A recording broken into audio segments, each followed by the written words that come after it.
കർത്താവിൻ്റെ അതിപരിശുദ്ധമായ നാമം വാഴ്ത്തപ്പെടുമാറാകട്ടെ. പ്രിയപ്പെട്ടവരെ, ഇന്ന് പൗലോസ് അപ്പോസ്തലൻ റോമാക്കാർക്ക് എഴുതിയ ലേഖനം 10-ാം അധ്യായം അതിൻ്റെ 14 മുതൽ 17 വരെയുള്ള വാക്യങ്ങളാണ് നിങ്ങൾക്കായി സമർപ്പിക്കുന്നത്. എന്നാൽ താങ്കൾ വിശ്വസിച്ചിട്ടില്ലാത്ത ഒരുവനെ അവർ എങ്ങനെ വിളിച്ചപേക്ഷിക്കും? ഒരിക്കലും കേട്ടിട്ടില്ലാത്തവനിൽ എങ്ങനെ വിശ്വസിക്കും? പ്രസംഗകനില്ലാതെ എങ്ങനെ കേൾക്കും? അയക്കപ്പെട്ടവനില്ലെങ്കിൽ എങ്ങനെ പ്രസംഗിക്കും?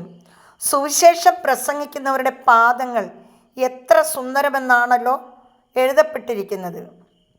എന്നാൽ എല്ലാവരും സുവിശേഷം അനുസരിച്ചില്ല. കർത്താവേ, ഞങ്ങളുടെ സന്ദേശം കേട്ടിട്ട് വിശ്വസിച്ചവൻ ആരാണ് എന്ന് യെശയ്യാ ചോദിക്കുന്നുണ്ടല്ലോ.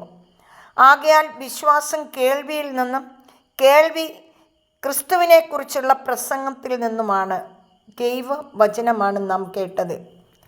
പ്രിയപ്പെട്ടവരെ, നമുക്ക് ഒരു കാര്യം മാത്രമേ ആവശ്യമുള്ളൂ: ക്രിസ്തുവിനെക്കുറിച്ചുള്ള പ്രസംഗം. ക്രിസ്തു എന്തായിരുന്നു?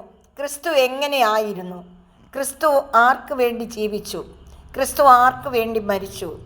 ക്രിസ്തു ആർക്ക് വേണ്ടി ഉയർത്തെഴുന്നേറ്റു? ഇന്നും ആർക്ക് വേണ്ടി ജീവിക്കുന്നു?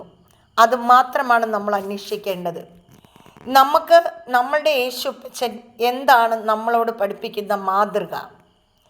പ്രിയപ്പെട്ടവരെ, യേശുവിനെക്കുറിച്ച് നമ്മൾ മനസ്സിലാക്കുകയും യേശുവിൻ്റെ വചനത്തിൽ നിലനിൽക്കുകയും ആ വചനത്തോടൊപ്പം ജീവിക്കുകയും ചെയ്താൽ യേശു നമുക്ക് എന്താണ്? നമ്മളുടെ ജീവൻ്റെ ജീവനാണ്. യേശുവിനെക്കുറിച്ചല്ലാതെ മറ്റൊന്നിനെക്കുറിച്ച് നമുക്ക് പറയേണ്ടതില്ല. കാരണം യേശുവാണ് നമ്മുടെ എല്ലാം. വഴിയും സത്യവും ജീവനുമായ സ്വർഗീയ പിതാവ്. ആ സ്വർഗീയ പിതാവിനെ അല്ലാതെ നമ്മൾ ആരെയാണ് മഹത്വപ്പെടുത്തേണ്ടത്? ആരാണ് നമുക്ക് വേണ്ടി മരിച്ചത്? ആരാണ് നമുക്ക് വേണ്ടി ഉയർത്തെഴുന്നേറ്റത്? ആരാണ് ഇന്നും നമുക്ക് വേണ്ടി ജീവിക്കുന്നത്? ആ ക്രിസ്തു. ആ ക്രിസ്തുവിനെയാണ് നമ്മൾ പ്രഘോഷിക്കേണ്ടത്. പ്രിയപ്പെട്ടവരെ, ആകാശവും ഭൂമിയും കടന്നു പോയാലും കർത്താവിൻ്റെ വചനം ഒരിക്കലും കടന്നു പോകത്തില്ല. കർത്താവിൻ്റെ വചനത്തെ നമുക്ക് മുറുകെ പിടിക്കാം. Hallelujah, hallelujah. പ്രസംഗകൻ പ്രസംഗിക്കുക തന്നെ ചെയ്യണം. ഒരു സുവിശേഷ പ്രഘോഷകൻ സുവിശേഷം പ്രസംഗിക്കുക തന്നെ ചെയ്യണം. അവൻ സുവിശേഷം പറഞ്ഞു കൊടുക്കുകയല്ല വേണ്ടത്. ഹല്ലേലൂയ.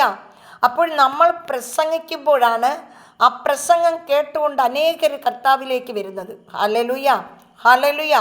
അങ്ങനെ കർത്താവിൻ്റെ നാമം മഹത്വപ്പെടുമാറാകട്ടെ. Hallelujah, hallelujah. യേശു നമ്മളിൽ ജീവിക്കട്ടെ. ഹല്ലേലൂയ.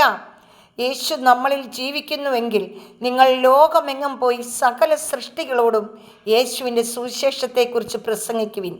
Hallelujah, hallelujah. കർത്താവ് ഉന്നതത്തിൽ നിന്ന് വേണ്ട ശക്തി നമുക്ക് നൽകും. ഹല്ലേലൂയ. അങ്ങനെ നമ്മൾ കർത്താവിൻ്റെ മക്കളായി മുന്നേറാം. എൻ്റെ പ്രിയപ്പെട്ടവരെ, ഈ വചനം കേൾക്കുന്ന എല്ലാവരും വചനം വായിക്കുകയും ധ്യാനിക്കുകയും യേശുവിനോടൊപ്പം ആയിരിക്കുകയും ചെയ്യുക. യേശു നിങ്ങളെ എല്ലാം സമർത്ഥമായി അനുഗ്രഹിക്കട്ടെ. ഈ വെളുപ്പാൻ രാവിലെ നിങ്ങൾക്ക് വേണ്ടി ഈ സന്ദേശം നൽകിയ കർത്താവിന് നന്ദിയോട് സ്തോത്രം ചെയ്യുന്നു. പിതാവിൻ്റെ വാത്സല്യ സ്നേഹം എല്ലാവരുടെയും ഒപ്പം ഇരിക്കുമാറാകട്ടെ എന്ന് പ്രാർത്ഥിക്കുന്നു. നിത്യം പിതാവും പുത്രനും പരിശുദ്ധാത്മാവുമായ സർവേശ്വര എന്നേക്കും ആമേൻ. കർത്താവ് നിങ്ങളെല്ലാം സമർത്ഥമായി അനുഗ്രഹിക്കട്ടെ. Praise the Lord.